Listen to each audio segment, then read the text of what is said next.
Номер 1 бейне сабақ. Құрбанды қалай анықтау керек? Жәбірленуші немесе зорлық құрбаны деген бірдеңеден, біреуден зардап шеккен немесе қайтыс болған адам. Бір нәрсе, бір адам үшін жарақат алған немесе өзін өзі өлтірген адам. Зорлық дүниежүзілік денсаулық сақтау ұйымының анықтамасы бойынша бұл нәтижесінде дене жарақаттарына, өлімге, психологиялық ауруларға, дамудағы ауытқуларға немесе әртүрлі залалдарға алып келетін, немесе осының болу ықтималдық деңгейін жоғарылататын, өзіне, басқа тұлғаға, бір топ адамдарға немесе қауымға қарсы бағытталған нақты немесе қорқыту түріндегі қасақана қол жұмсау немесе билеп төстеу. Зорлық зәбір көрушінің келісіміне, еркі мен мүдделеріне қарамастан белгілі бір мақсатта бір адамның екінші адамға әдейі бағытталған эмоционалдық немесе күшпен мәжбүрлеу әрекеті. Дүниежүзілік денсаулық сақтау ұйымы зорлық-зомбылықты бүкіл әлемдегі денсаулық сақтау саласының басты мәселесі деп мәлімдейді. Зорлық-зомбылық әрекетін жасайтын сипаттарына сәйкес зорлық 3 үлкен санатқа бөлінеді. Бірінші, өз өміріне немесе денсаулығына қастандық жасау. Тұлға аралық зорлық-зомбылық, ұжымдық зорлық-зомбылық. Күш көрсетушінің қатер факторлары көп. Балалық шағында күш көрсетудің құрбаны және ересектер арасындағы зорлық-зомбылықтың куәгері болған. Тұлғаның тәртібінің немесе қоғамға қарсы мінездерінің бұзылу оқиғалары. Әскери ардагерлер арасындағы жарақаттан кейінгі күйзеліске ұшырау, депрессия, дистомия, жайылған үрейлілік, ішімдікке тәуелділік пен аффективті емес психоз сияқты психикалық патология. Тұлғаның шекаралық белгілері ұйымдаспаған, сенімсіз бауыр басушылық пен ашуға бой алдыру, проблемалары сияқты эмоцияларды теріс реттеу, психикалық белсенді заттарды тұтынуға байланысты психиканың бұзылуы, нейрокогнитивті ауытқулары бар бастың бұрынғы жарақаттары, соның ішінде албырттық, реакцияның нашар тежеу және атқарушылық дисфункция. Зорлықтың ерекшеліктері туралы адамның 6 өмір саласын білу арқылы анықтауға болады. Алкоголь мен есірткіге байланысты серіктес проблемалар.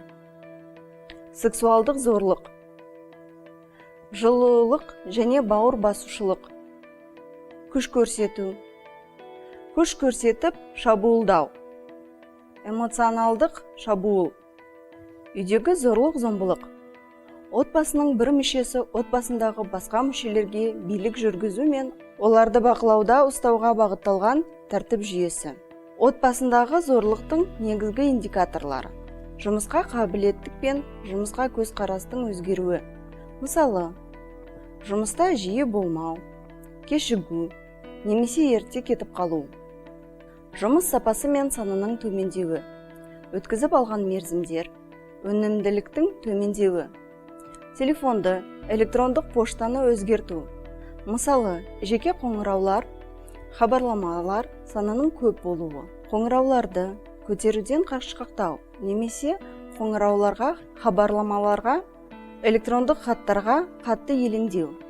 Жұмыста себепсіз ұзағынан отырып қалу, мәжбүрлі бақылауға нұсқауы мүмкін. Оның серіктесінің жұмысқа жиі келуі, мінезі мен тәрбиесінің өзгеруі. Адам тыныш, жуас, қорқақ, жылауық, агрессивті, алаңдауыш, немесе жабырқау бола бастайды.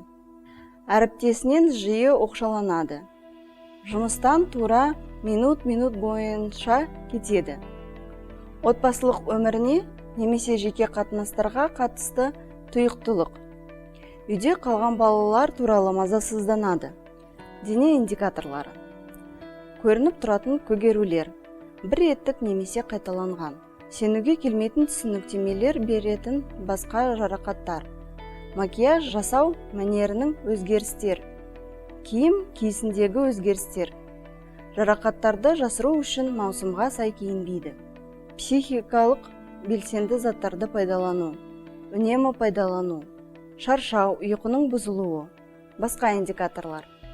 Серіктесі немесе бұрынғы серіктесі қызметкерді жұмысында немесе әлеуметтік жерлерде қудалайды. Серіктесі немесе бұрынғы серіктесі артық бақылау жасайды және оның жұмыс кестесін басқаруға тырысады. Туыстардан, достардан оқшалану. Отбасының әрбір мүшесі зорлық құрбаны болуы мүмкін. Балалар мен жасөспірімдерді мына сипаттан тануға болады.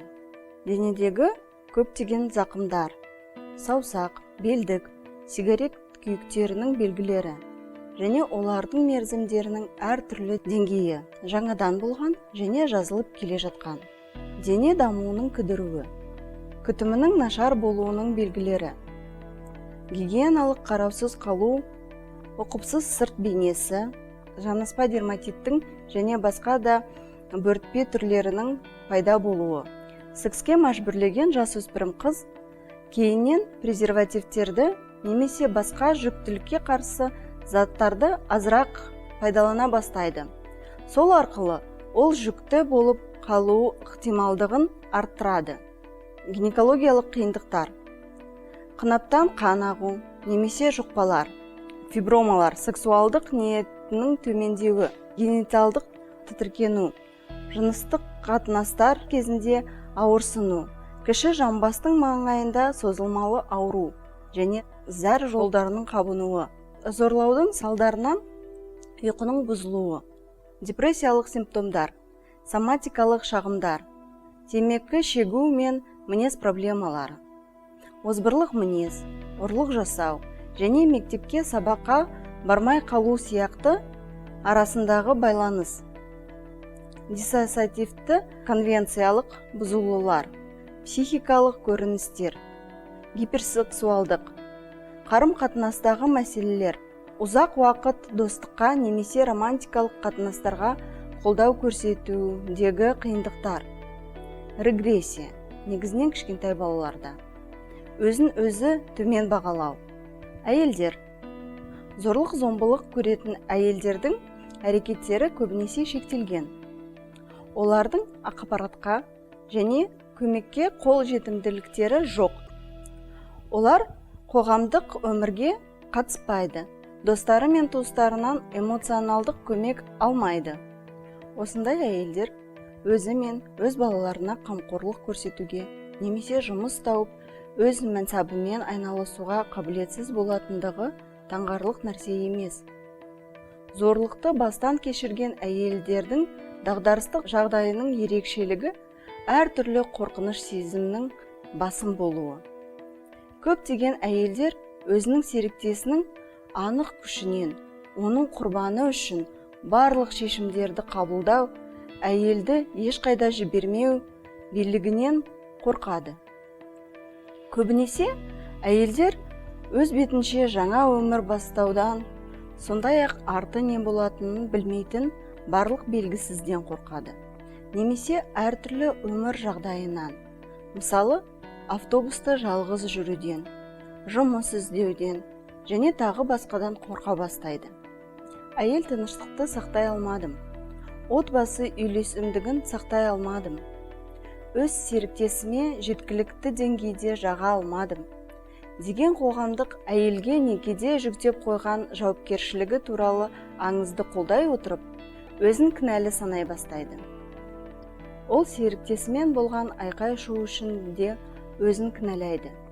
Өйткені ол да өзін ұстай алмай қалып, айғайлайды, ыдысты шағады және тағы сол сияқты. Малкина Пыхтың пікірі бойынша, әйел өзін кінәсізбін деп түсінгенде ғана өзінің ашуы мен абыржуын сезіне бастайды. Көптеген әйелдер үшін ұят, қысылу мен кемсіту сезімі қайталана беретін естеліктер, ойды жинақтай алмау қиындығы тән болады.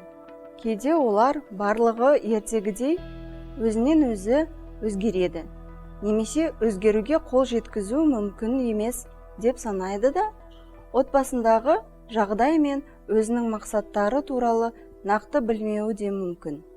Бұдан басқа олардың бойында әлемдегі зорлық көрген жалғыз және бірегей әйелмін деген когнитивті сенім де жиі болуы мүмкін. Осыған байланысты өзінің қалыпты екендігіне күмәні пайда болуы мүмкін. Өйткені сен жындысың деген сияқты сөздер зорлаушының пайдаланатын стандартты айласы, глазлейдинг. Ұзақ уақыт бойы зорлыққа көніп келе жатқан әйел өзінің психикасының жағдайы туралы мазасыздана бастауы да ықтимал. Әйелдің дағдарыстық жағдайдағы уәждік және тәртіптік компоненттерінің оның маңызды өмірлік мағыналы бағдарларды жоғалтуынан көрінеді. Бұрынғы қатынастар құнсызданған, ал жаңа мәндер мен уәждер әлі табылмаған. Кейде терең селқостық осы бағдарларды жоғалтудың табиғи реакциясы. Әйел, мен ештеңе істегім келмейді, маған ештеңе керегі жоқ, деп айтады.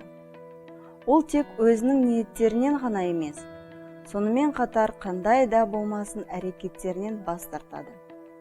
Зорлаушы мен қарым-қатынас барысында әйелдер бастан кешірген шарасыздық, қорғансыздық, пассивті формасын иелене отырып, оның әрекет ету қабілетін тоқтатып тастайды. Кейбір жағдайларда үйдегі зорлық-зомбылықтың әйел тәртібі деңгейіндегі салдарына жарақаттан кейінгі күйзелістік бұзылу симптомдарына ұқсайды, және ол келесідей болып көрінеді. Дене мүшесінің зақымдануы, өзіне өзі қол жұмсауға ұмтылу, алкоголь немесе есірткі қолдануға салыну, тамақтану мәселелері, булимия немесе анорексия, жыныстық серіктестерді ретсіз ауыстыру, үйдегі зорлық салдарынан жарақаттық дағдарыссыз ұшыраған әйелдің маңызды сипаттамасы, оның уақыттық қабылдауының бұзылуы. Ол дағдарыстың басқа да түрлеріне тән дағдарыстық жағдайдың уақытша компоненттерін бөлуге негіз бола алады. Дем жетпейтініндей сезіну, асқазандық қолайсыздық, іштің түйілген аурулары, секске қызығушылықтың төмендеуі, немесе оған бейжайлық, созылмалы аурулардың қозуы пайда болуы мүмкін. Зорлықты бастан кешірген әйел дағдарыс жағдайында бейберекетсіздікті, өзінің ұсақталып кететінін және өзін жоғалтатынын сезінеді. Ол өзінің бірегей емеспін, немесе тіпті есі дұрыс адам емеспін деп санай бастайды. Өйткені онымен болып жатқан нәрсе оның мен тұжырымдамасында да, қоршаған орта тұжырымдамасында да сыймайтын құбылыс. Ол оның өзі туралы қалыпты тәртіп пен жағдай туралы оның аясынан тыс және ол ерекше физиологиялық көріністерімен жалғасады. Бала кезінде немесе есейгенде сексуалдық зорлықты бастан кешірген әйелдер басқа әйелдерге қарағанда өз-өзіне көбірек қол жұмсайды, немесе өзіне көбірек қастандық жасайды. Егде адамдар. Егде адамдармен қатыгез қарым-қатынас жасау жеке тақырып болып табылады. Зерттеулер уақыт бойынша балалар мен әйелдерге жасалатын қорлықтан біраз кеш қалып келеді. Егде адамдарға өзіне деген нашар қарым-қатынастан қашып құтылу, немесе әдетте жас келе пайда болатын дене мен когнитивті бұзылуларға байланысты дұрыс шешім қабылдау қиынырақ. Кәрілердің шамамен 4-6% қатыгез қарым-қатынасты бастан кешіреді. Қатыгез күштілік қатынастарға шағымдар, түсінуге келмейтін құлау мен жарақаттар, ерекше жерлердегі немесе түрі ерекше күйіктер мен көгерулер, кескіндер, саусақтардағы іздер немесе басқа мүмкіншілік шектеулердің дәлелдері, дәрі-дәрмекті артығымен қайталап қабылдау, немесе оларды толық қабылдамау, ауруға байланысты себепсіз ағзаның тозуы немесе сусыздануы, дұрыс күтімнің жоқтығы мен жаман гигиена дәлелдері, Адам медициналық көмек алу үшін әртүрлі дәрігерлерге немесе әртүрлі медициналық орталарға жүгінеді. Сексуалдық зорлықтың индикаторлары. Сексуалдық зорлыққа шағым ету. Осы егде адамдарға тән емес сексуалдық тәртіп. Озбырлық. Адамдардан қашқақтау немесе өзін жаралау сияқты өзгерістер пайда болуы. Іштің ауыратынына жиі шағымдану, немесе қынаптан, немесе тоқ ішектен түсініксіз қан ағулар. Қайталана беретін жыныстық жұқпалар, немесе кеуде, немесе жыныс мүшесі көгерулері, жыртық ластанған немесе қан болған іш киім. Еркектер. Отбасында зорлық-зомбылық және сексуалдық зорлық көретін еркектер байланысқа өте қиынырақ түседі және зорлық туралы айтпауға тырысады. Оларға көмек көрсетуді өтіну қиынырақ түседі. Ұлыбританияда үйдегі зорлықтың 3 фактісінің 2-інің құрбаны әйел болса, 1-і еркек болады. Немесе әрбір 6-шы еркек үйдегі зорлықты бастан кешірген. Ер адамдар тәртібіндегі өзгерістер. Өз серіктесінен қорқады, немесе оған жаққысы келеді. Олардың серіктесі не айтса да, не істесе де келіседі. Өздерінің қайда екендігін, не істеп жатқандығы туралы серіктесі алдында жиі есеп береді. Қорлау мен кемсітуге, сен шүбірексің, әлсіз адамсың дегенге үнемі шыдайды. Балалар әкесіне қарсы шығуы мүмкін. Ата-ананы адалау. Қауіптеніп жүреді. Егер сен кетіп қалсаң, ешқашан енді балаларыңды көрмейсің. Сен қылмыскерсің деген жалған кінәлауды үнемі естиді. Ақылынан айырылып қалған немесе есінен танып қалғанына сенімді болуы мүмкін. Глазлайдинг. Өз серіктесінен жиі жалықтыратын телефон қоңыраулары немесе хабарламалар алады. Өзінің серіктесінің мінезі туралы қызғаншақ немесе өзімшіл деп айтады. Бұрын тіпті өзіне өзі сенімді болса да, енді өзін өзі өте төмен бағалайды. Жиі ғибат естиді. Егер ол кетіп қалса, онда оның үйдегі зорлық, сексуалдық зорлық және тіпті балаларға да қатысты сексуалдық зорлық жасағаны үшін жалған кінә тағайындайды. Мінезі мен тұлғасы өзгереді, тұйық болып кетеді. Торығып, үрейленіп жүреді және өзіне өзі қол жұмсауға бейім. Алкогольді немесе есірткіні көбірек қолданады. Өзінің сырт бейнесін қадағалауды қояды. Ұқыпсыз бола бастайды. Ажары төмендейді. Соның ішінде ұйқысы қанбау, ұйқысыздық. Дене жарақаттары әйелдікі сияқты болады. Еркекті біртіндеп оқшалайды. Өзінің туыстары мен достарын көруге тыйым салады. Серіктессіз ел алдына ешқашан шықпайды, немесе сирек шығады. Әлеуметтік желілерге қолжетімділігі жоқ, немесе енді жоқ. Жұмысқа өз бетімен бара алмайды, немесе одан қайта алмайды. Ақшаға, кредиттік карталар мен машинаға қолжетімділігі шектелген. Егер сіз осы сипаттардың біреуін байқаған болсаңыз, онда сол адаммен сөйлесіп, көмек көрсетуіңізді сұраймыз.